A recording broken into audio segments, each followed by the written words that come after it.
Hi hello everyone ನಮಸ್ತೆ welcome back to my Vidyaraj point YouTube channel. ಇವತ್ತಿನ ಒಂದು short ವಿಡಿಯೋದಲ್ಲಿ ನಾನು ನಿಮಗೆ ಸಂಕ್ಷಿಪ್ತವಾದಂತಹ ಇಂಪಾರ್ಟೆಂಟ್ ಮಾಹಿತಿಯನ್ನು ಕೊಡಬೇಕು ಅಂತ ಈ ಒಂದು ವಿಡಿಯೋ ಮಾಡ್ತಾ ಇದ್ದೀನಿ. ಐ ಹೋಪ್ ಈ ಒಂದು ವಿಡಿಯೋ ನಿಮ್ಮೆಲ್ಲರಿಗೂ ಕೂಡ ಇಷ್ಟ ಆಗುತ್ತೆ, ಯೂಸ್ಫುಲ್ ಆಗುತ್ತೆ ಅಂತ ಗೊತ್ತು.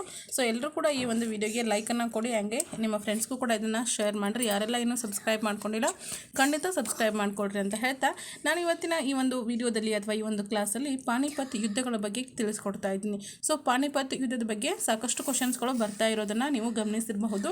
ಸೊ ಹಾಗಾಗಿ ಪಾಣಿಪತ್ ಯುದ್ಧ 3 ಪಾಣಿಪತ್ ಯುದ್ಧಗಳು ನಡೆಯುತ್ತೆ.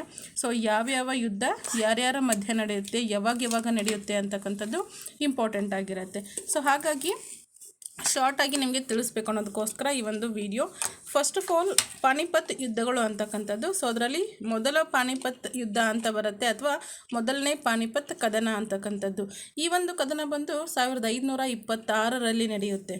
ಯಾವಾಗ 1526ರಲ್ಲಿ ಪಾಣಿಪತ್ ಮೊದಲನೇ ಒಂದು ಯುದ್ಧ ನಡೆಯುತ್ತೆ. ಯಾರ್ಯಾರ ಮಧ್ಯೆ ಅಂತಂದರೆ ಬಾಬರ್ ಮತ್ತು ಇಬ್ರಾಹಿಂನ ಮಧ್ಯೆ ನಡೆಯುತ್ತೆ. ಸೊ ಅದರಲ್ಲಿ ಇಬ್ರಾಹಿಂ ಲೋಧಿಯನ್ನು ಬಾಬರ್ ಸೋಲಿಸ್ತಾನೆ. ಸೊ ಹಾಗಾಗಿ ಬಾಬರ್ ಈ ಒಂದು ಮೊದಲನೇ ಪಾಣಿಪತ್ ಯುದ್ಧದಲ್ಲಿ ವಿಜಯಶಾಲಿ ಆಗ್ತಾನೆ.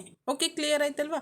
1526ರಲ್ಲಿ ಮೊದಲ ಪಾಣಿಪತ್ ಯುದ್ಧ ನಡೆಯುತ್ತೆ ಬಾಬರ್ ಮತ್ತು ಇಬ್ರಾಹಿಂ ಲೋಧಿಯ ಮಧ್ಯದಲ್ಲಿ. ಸೊ ಅದರಲ್ಲಿ ಬಾಬರ್ ಇಬ್ರಾಹಿಂ ಲೋಧಿಯನ್ನು ಸೋಲಿಸಿ ವಿಜಯವನ್ನು ಪಡಿತಾನೆ. ಎರಡನೇ ಒಂದು ಪಾಣಿಪತ್ ಕದನ. ಎರಡನೇ ಪಾಣಿಪತ್ ಕದನ ಬಂದು 1556ರಲ್ಲಿ ನಡೆಯುತ್ತೆ. ಯಾವಾಗ? ಎರಡನೇ ಪಾಣಿಪತ್ ಯುದ್ಧ ಬಂದು 1556ರಲ್ಲಿ ನಡೆಯುತ್ತೆ. ಯಾರ್ಯಾರ ಮಧ್ಯೆ ನಡೆಯುತ್ತೆ? ಅಕ್ಬರ್ ಮತ್ತು ಹೇಮುನ ಮಧ್ಯೆ ಈ ಒಂದು ಎರಡನೇ ಪಾಣಿಪತ್ ಕದನ ನಡೆಯುತ್ತೆ. ಅದರಲ್ಲಿ ಅಕ್ಬರ್ ಏನು ಮಾಡ್ತಾನೆ? ಹೇಮುನನ್ನು ಸೋಲಿಸಿ ಅಕ್ಬರ್ ವಿಜಯಶಾಲಿ ಆಗ್ತಾನೆ. ಓಕೆನಾ? ಹಾಗಾದರೆ 1556ರಲ್ಲಿ ಎರಡನೇ ಪಾಣಿಪತ್ ಕದನ ಅಕ್ಬರ್ ಮತ್ತು ಹೇಮುನ ಮಧ್ಯದಲ್ಲಿ ನಡೆಯುತ್ತೆ. ಸೊ ಅದರಲ್ಲಿ ಅಕ್ಬರ್ ಹೇಮುನನ್ನು ಸೋಲಿಸಿ ವಿಜಯಶಾಲಿ ಆಗ್ತಾನೆ. ಓಕೆ, ನೆಕ್ಸ್ಟ್ ಬರ್ತಕ್ಕಂಥದ್ದು ಮೂರನೇ ಒಂದು ಪಾಣಿಪತ್ ಯುದ್ಧ ಅಥವಾ ಕದನ ಅಂತ ಹೇಳ್ತೀವಿ. ಸೊ ಮೂರನೇ ಪಾಣಿಪತ್ ಕದನದಲ್ಲಿ 1761ರಲ್ಲಿ ಈ ಮೂರನೇ ಪಾಣಿಪತ್ ಕದನ ನಡೆಯುತ್ತೆ. ಯಾರ್ಯಾರ ಮಧ್ಯೆ ನಡೆಯುತ್ತೆ ಅಂತಂದರೆ ಅಹಮದ್ ಶಾ ಅಬ್ದಾಲಿ. ಓಕೆ, ಅಹಮದ್ ಶಾ ಮತ್ತು ಅಬ್ದಾಲಿ ಮರಾಠರನ್ನು ಸೋಲಿಸಿದರು. ಅಹಮದ್ ಶಾ ಅಬ್ದಾಲಿ ಅಂತಕ್ಕಂಥವನು ಮರಾಠರನ್ನು ಸೋಲಿಸ್ತಾನೆ. ಸೊ ಅಹಮದ್ ಶಾ ಅಬ್ದಾಲಿ ಮತ್ತು ಮರಾಠರ ಮಧ್ಯೆ ಈ ಮೂರನೇ ಪಾಣಿಪತ್ ಕದನ ನಡೆಯುತ್ತೆ. ಕನ್ಫ್ಯೂಸ್ ಆಗೋದು ಬೇಡ, ಕ್ಲಿಯರಾಗಿ ಮತ್ತೊಮ್ಮೆ ಹೇಳ್ತೀನಿ. ಮೂರನೇ ಪಾಣಿಪತ್ ಕದನ 1761ರಲ್ಲಿ ನಡೆಯುತ್ತೆ. ಅಹಮದ್ ಶಾ ಅಬ್ದಾಲಿ ಮತ್ತು ಮರಾಠರ ಮಧ್ಯೆ ಈ ಒಂದು ಕದನ ನಡೆಯುತ್ತೆ.